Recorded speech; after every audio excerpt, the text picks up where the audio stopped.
Karena Tuhan itu menciptakan semuanya itu dalam keadaan baik. Tuhan menciptakan dunia ini dengan tujuan yang baik dan dengan maksud yang baik. Tuhan memang menyitakan, jadilah iblis kan. Iblis itu sebenarnya dulu api. Anak buah Yesus. Nah, semakin banyak kamu berbuat dosa, semakin besar juga kasih karunia. Kan itu. kita semakin banyak. Dosa itu memang sebuah hal, yaitu sebuah respon yang dilakukan oleh manusia, dan tapi ini juga ada pengaruh juga dari pihak lain.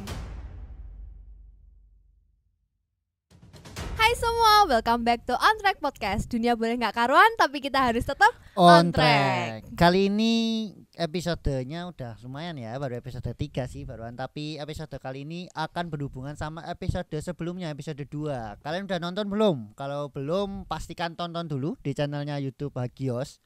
Kalian harus cek, tonton sampai akhir, jangan setengah-setengah. Takutnya nanti kalian malah tersesat ya. Betul lah. On track lagi malah tersesat kalau itu ya. Betul. Kali ini kita akan membahas dengan Kak Michael. Halo Kak Michael. Selamat datang Kak Michael. Selamat datang. Selamat datang ya Kak. Udah keberapa ini Kak? Ya, Udah keempat kali. ya kemarin Ada podcastnya lagi. cukup seru guys. Kemarin guys, boleh ditonton nanti di YouTube yang ada. Kak Mike udah nonton berarti. Ya, bagus Pak Men. Bagus, ini belum nonton ini. Karena ini belum nonton ini. Ya. Oke. Kak Mike, jadi gini Kak Mike. Kalau kemarin kita itu membahas tentang dosa itu terlihat sekarang tuh biasa saja dan kebenaran terlihat aneh. Kayak kita tuh sedang mencari pembenaran tentang dosa-dosa yang kita lakukan untuk saat ini. Nah, sekarang kita akan membahas kayak dosa ini sebenarnya tuh dari mana sih asalnya tuh? Apakah emang dari manusia sendiri ataukah emang ada hal-hal lain yang membuat kita terbujuk untuk melakukan hal dosa itu, Komek? Ya, kalau tentang dosa ya guys, kita bisa melihat bahwa dosa itu memang sebuah hal, yaitu sebuah respon yang dilakukan oleh manusia, dan tapi ini juga ada pengaruh juga dari pihak lain. Ya, kalau teman-teman sendiri mungkin memahami hal ini, dan ini adalah dari si yang namanya si jahat. Si jahat nih bisa kita sebut iblis nggak? Ya, itu si jahat. Oke. Namanya iblis. Kalau iblis sendiri ini asalnya dari mana sih? Apakah Tuhan memang menyitakan jadilah iblis kayak gitu atau memang ada hal lain gitu? Ya, ini jadi hal yang sebuah pertanyaan dan juga sebuah kontroversi ya tentang hal ini. Tapi kita harus tahu melalui iman kita bahwa iman Kristiani sendiri berkata bahwa iblis itu tidak diciptakan oleh Tuhan. Loh, terus gimana? Apakah langsung gitu datang semua gitu? Ya enggak Muncul juga. ujuk-ujuk ya. Ujuk-ujuk meletas dari batu gitu, atau ambil dari batu. Bisa jadi itu. Tapi kita harus tahu bahwa iblis itu dulunya adalah seorang, atau dia adalah oknum dari malaikat. Malaikat yang melakukan sebuah pemberontakan. Karena Tuhan itu menciptakan semuanya itu dalam keadaan baik. Tuhan menciptakan dunia ini dengan tujuan yang baik dan dengan maksud yang baik. Tetapi karena satu hal, yaitu kehendak bebas, sehingga berubah semua yang dilakukan oleh iblis itu. Dia harusnya baik ini si iblis, tapi ternyata dia memilih untuk tidak melakukan hal yang baik. Ada satu dasar ayat firman Tuhan yang ingin kita baca pada hari ini, yaitu di 2 Petrus 2 ayat yang keempat. Sebab jikalau Allah tidak menyayangkan malaikat-malaikat yang berbuat dosa, tetapi melemparkan mereka ke dalam neraka. Oke, cukup di sini aja. Jadi di sini ada malaikat-malaikat yang melakukan dosa dan juga melakukan hal yang tidak baik sehingga mereka ada di neraka. Jadi jelas nih ya bahwa iblis itu adalah malaikat yang dulunya adalah malaikatnya Allah, jadi tidak bersama dengan Allah, terpisah hubungannya dengan Allah karena apa? Berbuat dosa. Jadi iblis itu sebenarnya dulu api. Apa? Anak buah Anak buah Yesus. Oh, Dulu sebenarnya iblis itu api. Anak buah Yesus ya. ya. Dia memberontak, Yes. ingin melawan Allah sendiri. Yes, betul. Bentuk pemberontakan.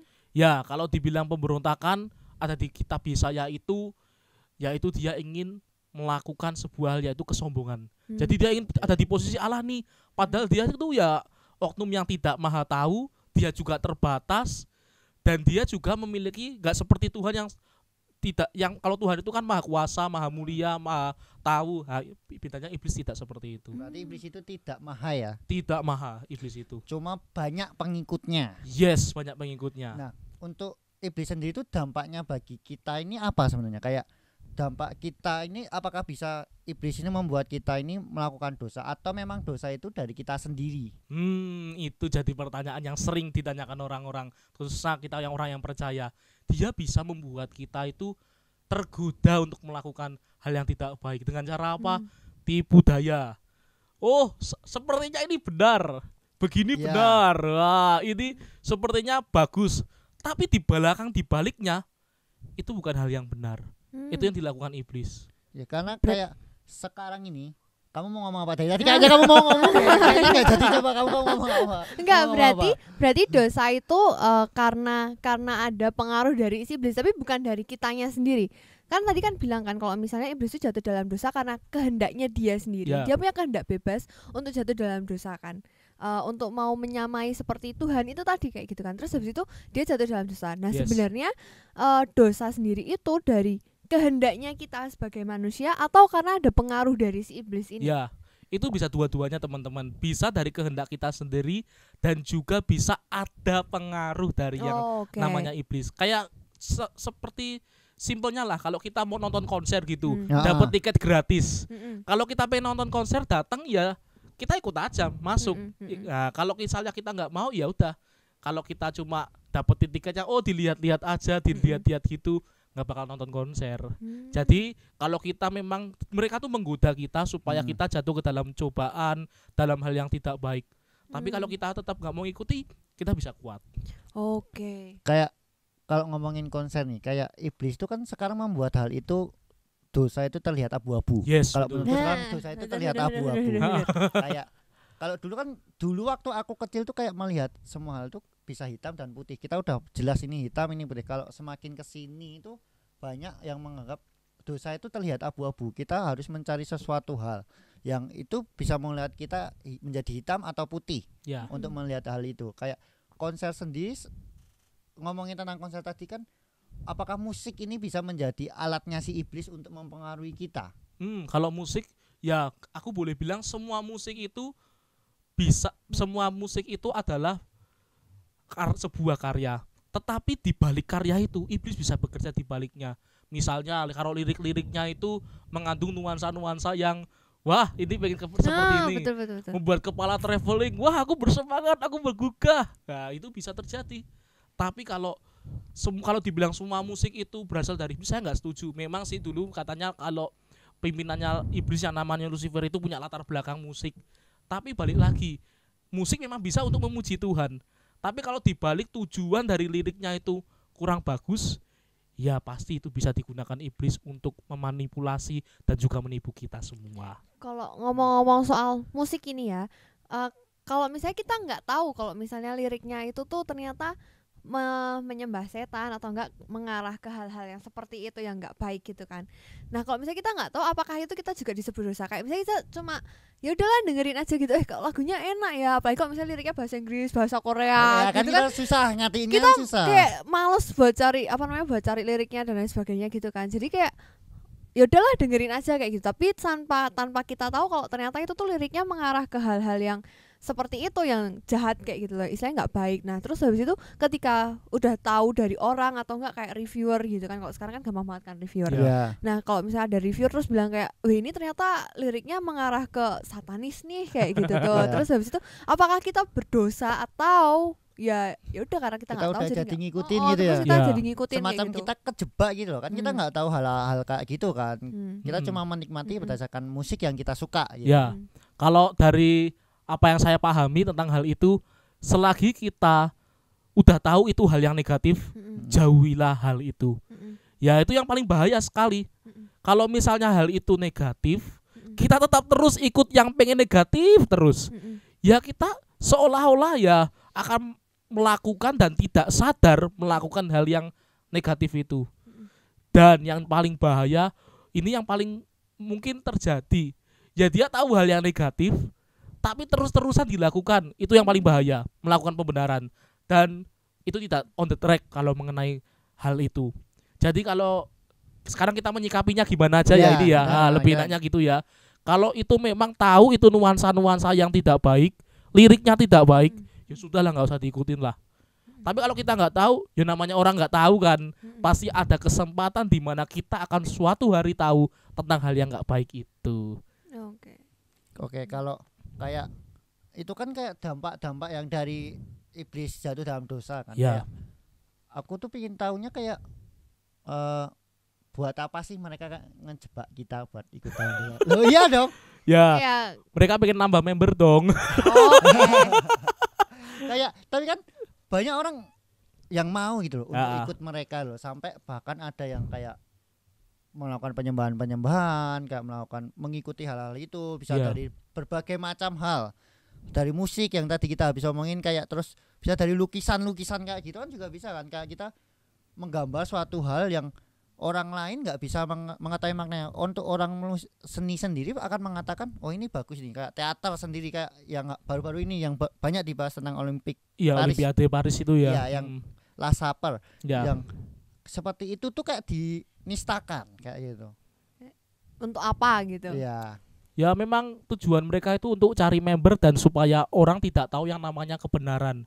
Itu yang menjadi tujuan mereka. Ya mereka pengen ya udahlah supaya sebanyak-banyaknya aku dapat member. Kan Tuhan itu pengen semua manusia itu on the track di dalamnya. Iya. Pengen semua manusia itu diselamatkan. Mm-mm. Tapi faktanya iblis juga nggak mau dong manusia itu diselamatkan. Salah satu cara supaya manusia itu tidak di tracknya Tuhan, tidak di jalannya Tuhan, dan bahkan tidak diselamatkan ini loh. Mereka lebih memilih untuk yuk cari anggota ke aku, yuk bergabung sama aku. Itu yang mereka tawarkan.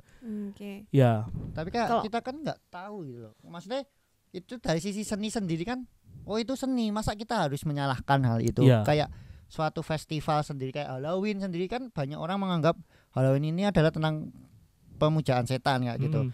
Tapi kan itu suatu festival di mana orang yang senang-senang doang kalau menurutku. ya, ya memang ini kecerdasan dari si iblis sendiri. Mereka melakukan yang namanya tipu daya. Ketika Hawa pertama kali di Taman Eden, iblis berkata bahwa buah yang ada di taman itu ketika kamu memakannya, kamu akan mendapatkan ini, mendapatkan itu. Iya. Seolah-olah itu manis banget, seolah itu enak banget. Tapi faktanya, realitanya, dibaliknya apa? Pada saat hari engkau memakannya, pastilah kamu akan mati. Dan itu adalah realitanya yang terjadi di Taman Eden. Mm-mm. Dan itu yang juga yang harus diterima oleh Hawa.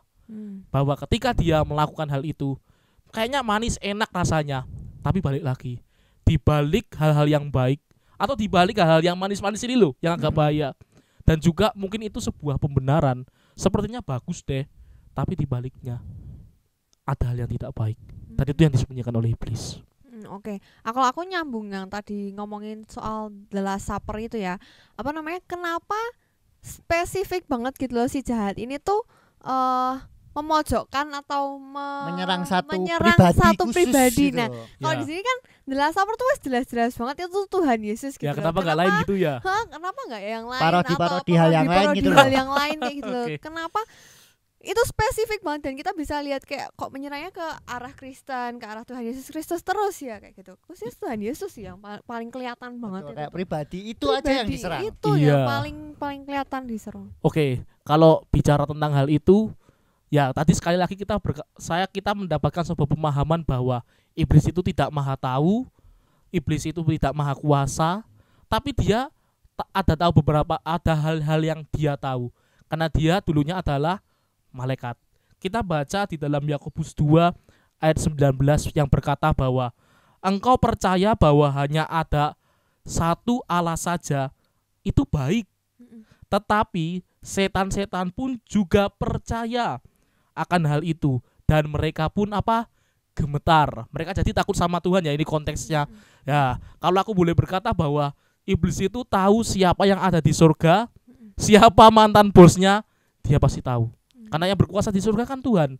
Nggak ada yang lain selain Tuhan kalau yang berkuasa di surga. Dan malaikat cuma taat kepada satu pribadi atau taat kepada satu bos. Bahasa gaulnya ya, yaitu Tuhan. Tetap yang akan dilawan hanya dia. Iya. Gitu. Karena dia tahu di surga itu ada apa tuh pasti dia tahu. Kayak ngomongin kayak iblis tahu tentang Tuhan yang apa yang tadi Kak Mek ngomongin Iya. itu. Kayak aku berpikir saat ini pun iblis juga menggunakan hal itu gitu untuk menyesatkan banyak orang. Yes. Menggunakan ayat Alkitab sendiri yang dimana itu sebagai pembatas kita untuk Ya, menjalani hidup. sebagai dasar hidup Iya, kita, sebagai sebagai dasar track hidup. gitu ya. Dan sekarang pun dilakukan. Mungkin nggak dari dulu Kak Mac bilang Yes. si Hawa digoda menggunakan ayat Alkitab juga sepertinya. Ya, Kan kalau sekarang kan banyak kayak ajaran-ajaran ini tuh dia membenarkan hal-hal yang apa yang kita lakukan sebenarnya itu tidak benar, kayak persepsi-persepsi seperti apa? Apa? Okultisme. Bukan. Ya apa? Apa ya ini ya? Apa? Eh Yang apa? kasih karunia yang berlebihan. Nah, itu Hyper maksudku grace. itu. Hyper grace itu maksudku itu. Iya. Kalau mengenai hyper grace atau kasih karunia yang berlebihan, ya memang Tuhan itu maha kasih. Tuhan itu baik banget. Tapi jangan sampai kebaikan Tuhan disalahgunakan untuk kita melakukan dosa. Iblis itu pinter banget di sini. Dia tahu kasih karunia Tuhan yang besar, dia tahu anugerah Tuhan nih. Besar nih anugerah Tuhan nih. Jadi bilang, wah kamulah melakukan dosa lah, pasti kamu Ya, tapi- diampuni. Ya benar, tapi itu ada pernyataan kalau bilang semakin banyak kamu berbuat dosa semakin besar juga kasih karunia. Nah, Nah, benar kan itu. kita semakin banyak dapat karunia kan. Ya udah kalau gitu, Wow, aku mencuri iki- terus nih, aku kelitih terus ini Ya. melakukan ini. Nah, tapi balik lagi ke kita, balik lagi ke pemahaman kita. Memang Tuhan memberi kesempatan, tapi sekali lagi balik lagi, apakah ketika kesempatan itu disalahgunakan, Tuhan juga pasti akan menilai. Oh pasti Tuhan itu baik kok. Tapi ini adalah hal yang salah. Ketika seorang berpikir bahwa semakin besar aku melakukan dosa, itu kasihnya Allah semakin besar. Itu bahaya sekali. Dan itu bukan sesuai dengan apa yang menjadi pemahaman kita sebagai orang Berarti itu percaya. bujukannya si jahat itu tadi ya, bujukannya setan dan iblis untuk kita terus melakukan dosa itu tadi. Iya, pasti dia akan melakukan itu dan dia akan menyuruh kita supaya, kan itu tujuan iblis itu supaya kita, ini tujuan utama dia ya, supaya kita tidak taat kepada Tuhan, tidak melakukan firman Tuhan, dan kita semakin jauh dari Tuhan. Wis lah lakukan dosa terus, wis berbuat ini terus, dan lama-kelamaan kita juga tanpa kita sadari kita akan jauh dari Tuhan dan kehilangan Tuhan tanpa kita sadari. Berarti semacam itu juga bisa menjadi salah satu dampaknya iblis jatuh dalam dosa dong. Iya, karena mereka ingin menggantikan posisi Tuhan di dalam diri mereka, dan ini juga dilakukan mereka ketika mereka ingin menggantikan posisi Tuhan di dalam diri manusia. Itu yang mereka lakukan. Biar manusia itu membuat iblis itu sebagai Tuhan mereka. Sebagai fokus mereka, dan juga kalau bilang Tuhan mereka nggak mungkin bisa lah, tapi supaya kayak istilahnya itu supaya manusia itu melupakan Tuhan, lebih ke arah situ. Jadi iblis tuh pengen manusia kayak nggak mau mengandalkan Tuhan, nggak percaya Tuhan, bahkan melakukan hal-hal yang tidak sesuai dengan apa yang Tuhan tetapkan. Sekarang aku mau tanyanya kayak gini ke Michael. Jadi apa namanya, kalau misalnya kita udah sadar nih kayak oh ini tuh perbuatan jahat gitu loh, perbuatan nggak baik, Tapi nggak dilakuin. usah, nggak, maksudnya bukan ini. Jadi gini kan tadi kan ko Michael bilang kalau misalnya perbuatan iblis itu kan tipu daya, pinter banget mengelabuinya. Nah kita tuh kadang-kadang kayak gini, kayak bukan perbuatan jahat tapi kita mengikuti pemahaman yang nggak benar. Jadi kayak kita tahu kayak misalnya okultisme. Nah, terus habis itu mau bicarain soal-soal hal-hal yang kayak mistik banget, kayak misalnya ngomongin ramalan-ramalan kayak gitu. Terus percaya sama hal lain yang selain Tuhan itu yang dibilang kayak ini baik kok, sebenarnya baik, tapi itu tuh nggak benar kayak gitu. Nah, gimana tanggapan yang Michael terhadap hal-hal yang seperti itu kayak gitu? Kenapa masih ada orang-orang yang kayak percaya. udah tahu itu bukan, itu keselamatan di luar Tuhan gitu loh, tapi Ya. kok masih aja dilakukan kayak gitu. Semacam kayak ajaran sesat gitu ya. Ajaran Ya. sesat kayak gitu. Itu yang dilakukan iblis sampai Tuhan datang.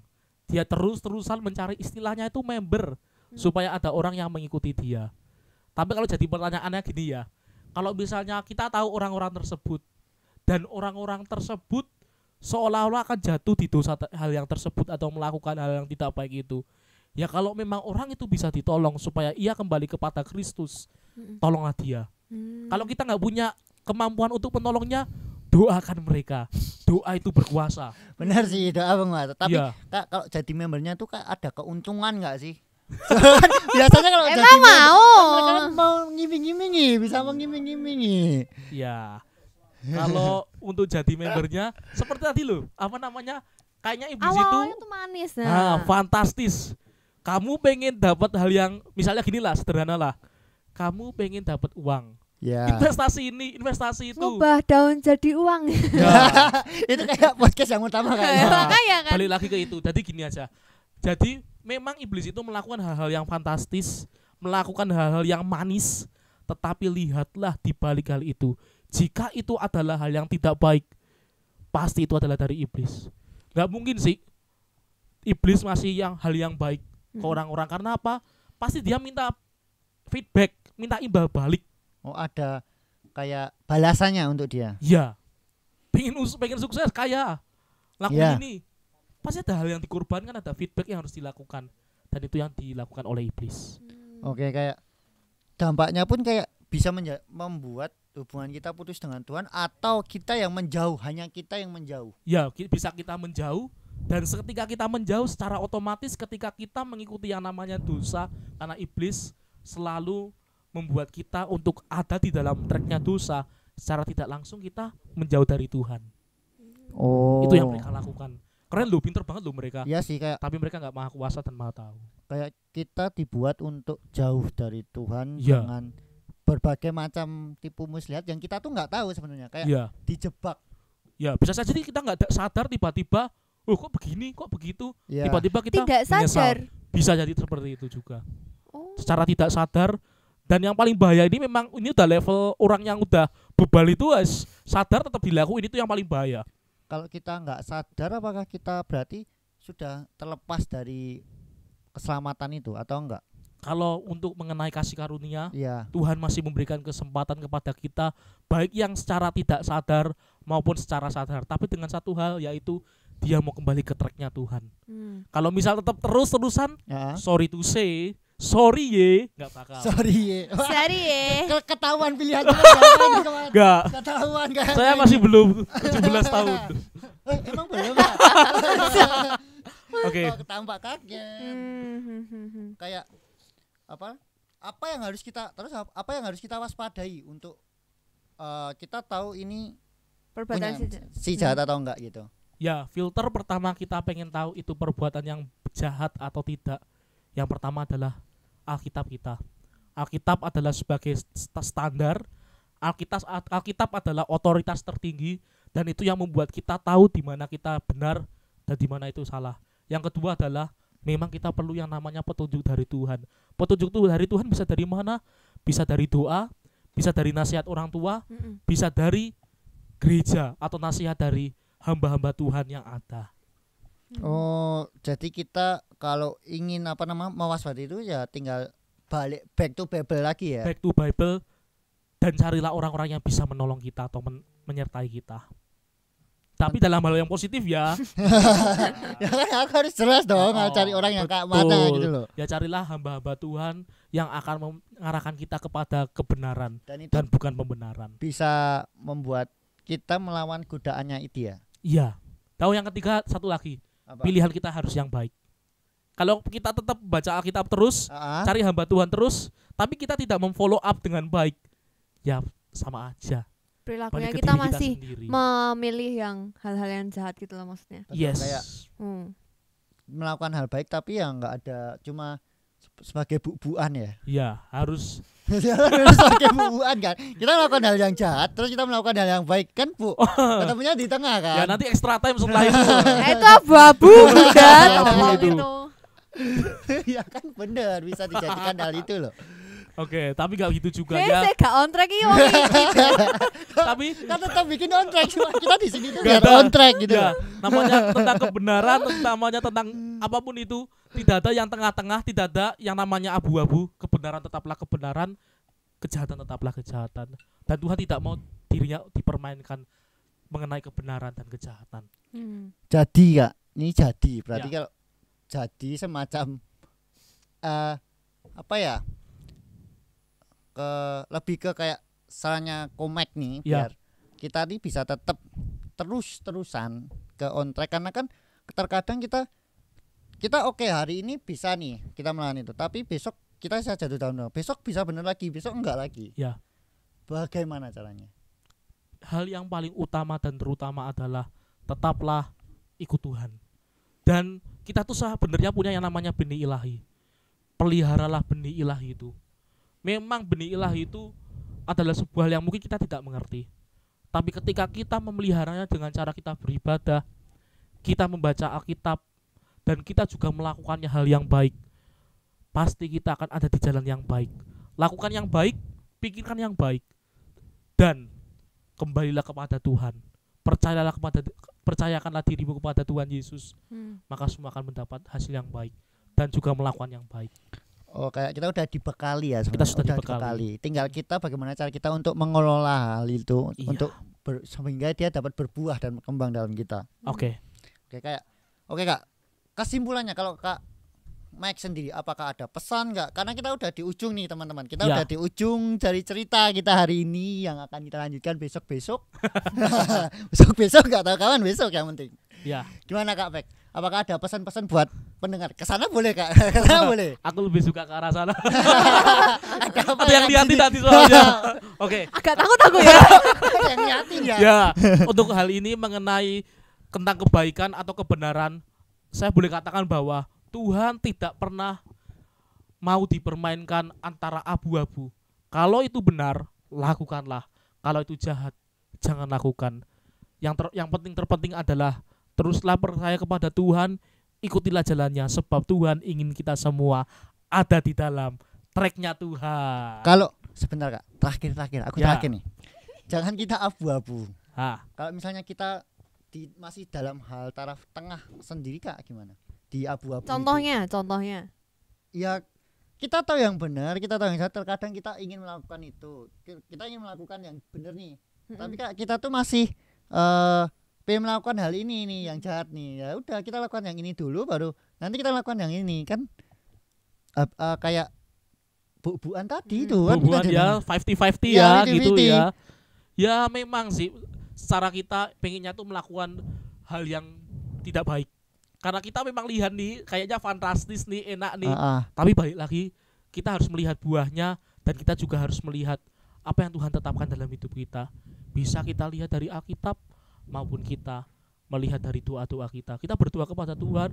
Kalau memang itu ragu-ragu sekali, rancu sekali, jangan lakukan itu sebelum kita dapat jawaban doa dari Tuhan. Oh, jadi jangan sampai kita nih abu-abu. Jangan sampai abu-abu. Tuhan tidak mau dirinya dipermainkan, karena abu-abunya itu bahaya ini soalnya. Oh, oke Kak Mek. Terima kasih Kak Mek udah Ya, sama-sama. nemenin kita hari Oke. ini, udah ngasih banyak ilmu nih Kak Mek hari ini. Ya. Dian, jadi intinya nih untuk pembicaraan hari ini, kita kalau misalnya kita ingin melawan si jahat ini, yang harus kita lakukan adalah melekat terus pada Tuhan. Kita Betul. harus dekat dengan Tuhan.